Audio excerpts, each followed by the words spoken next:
Shalom. Welcome, all my brothers and sisters. What I'm about to state here is my interpretation of Bereshit, of Genesis, particularly controversial passage or passages about Cain. Now, one of my brothers, a nihilist or nihilist, actually, he made a wonderful video. It was just a great video. Brother, great job on that. Made me think, and really look into this very deeply because, we all have interpretations of things. But again, as a Karaite, as a teacher, you must interpret things carefully and make sure it's by the Tanakh and the Hebrew scriptures. You cannot go beyond what is written, and you can't go way off the page. You got to base yourself, and that's what we try to do our best, to stay within the scripture. Now, what I want to talk about is the fact of Elohim punishing Cain for murdering. Now, I did hear a fantastic video about, Cain being accused of murdering, and it was harsh. It does, appear to be harsh. I mean, it's obvious he did something wrong. He murdered his brother, period. But I want to take it a step further, because I believe, based on my interpretation of Bereshit, now again, you don't have to agree with this, it's okay. My interpretation that makes more sense, rational sense, is that there were two creations. There was creation in Genesis chapter 1, and then in Genesis chapter 2 was a different creation. Now, this doesn't make any creation better than another, but there were two specific reasons for these creations, and I will get into that in another video. That's not the point of this video. The point that I'm trying to make is, when Cain commits this act of murder, God gives him, he punishes him, and he tells him, you will become a wanderer. Now here's where this all ties in. You're going to say, what's the point? Here's the point that I'm trying to make. Now, I'm not pushing this belief. I'm not expecting you to believe this. It's just something to think about, okay? I'm not saying this is how you should believe. But listen carefully. Cain is basically dubbed a wanderer. Because you have done this crime of murdering your brother, because his blood is crying out to God, and he could hear the cry of his blood because his soul is within the blood, as Elohim says throughout Torah.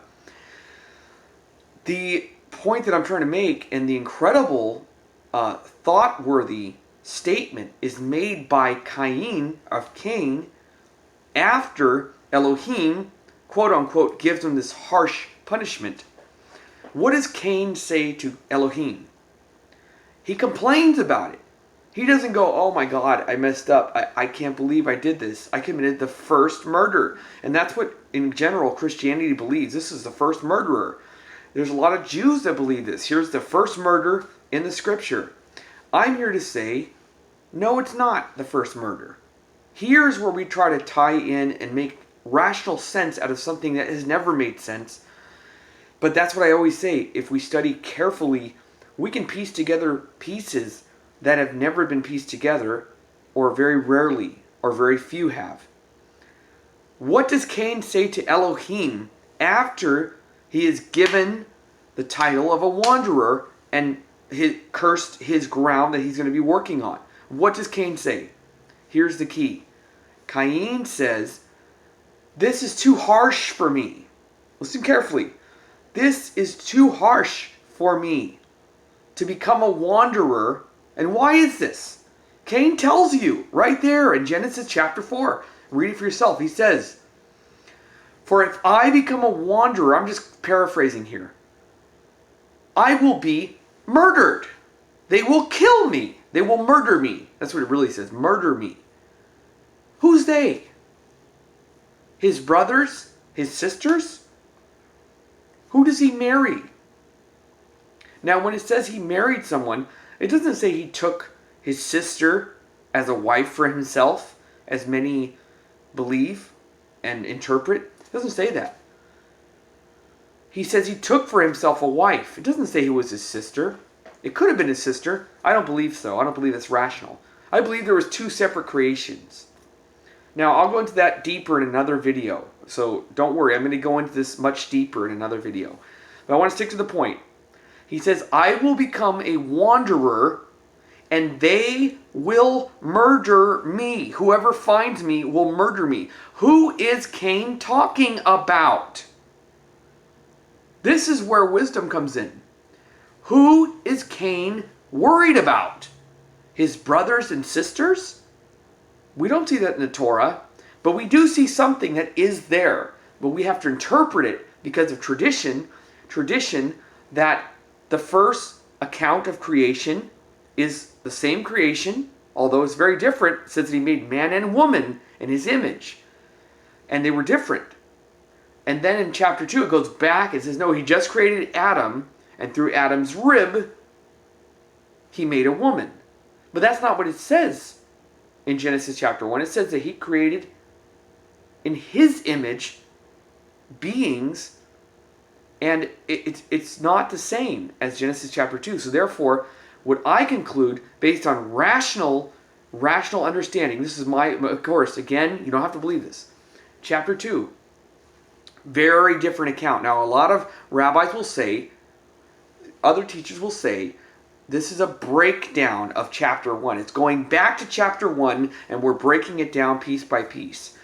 But again, I tell you, when Cain complains to God about his punishment, he says, if I become a wanderer, they will kill me. And what does Elohim say?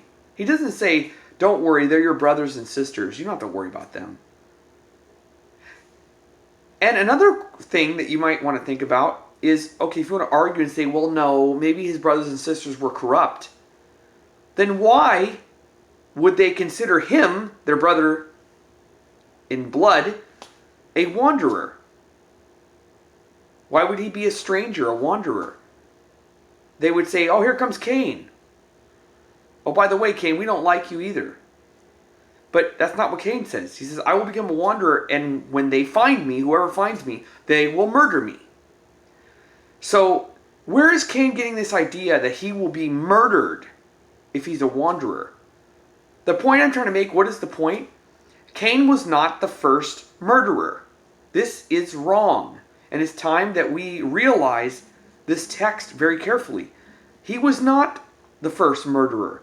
So therefore, what I'm trying to put this all together with is that Cain was aware of murder before he murdered his brother. So therefore, he did know it was wrong to murder his brother.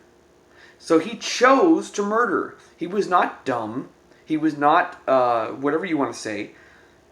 He knew that there was murder in the world with this other creation. So it's just food for thought. Something that you might want to read on, dig deeper. See, this is what happens when you really, really dig deeper into the study and not just read and breeze through it, but study carefully. You find so many things. This is why the Torah, or means light. You will find more information to make more sense out of what seems to be completely unjust and unfair that God is doing this to Cain. The point is, he was not the first murderer. So therefore, he admitting to Elohim, there are murderers out there, and if I become a wanderer, they will murder me as well. So therefore, I thought, and I really want to thank the nihilists for making me ponder this further and digging in deeper, because we find so many things. You learn every day new things. And that's what I love about the Hebrew Scriptures. Every day, there's so much yummy things that you find. The more you study, the more careful you become at studying, the more you'll find. Cain was not the first murderer. There was murder before Cain, and he knew what murder was. So therefore, that is why his punishment was so harsh. Shalom.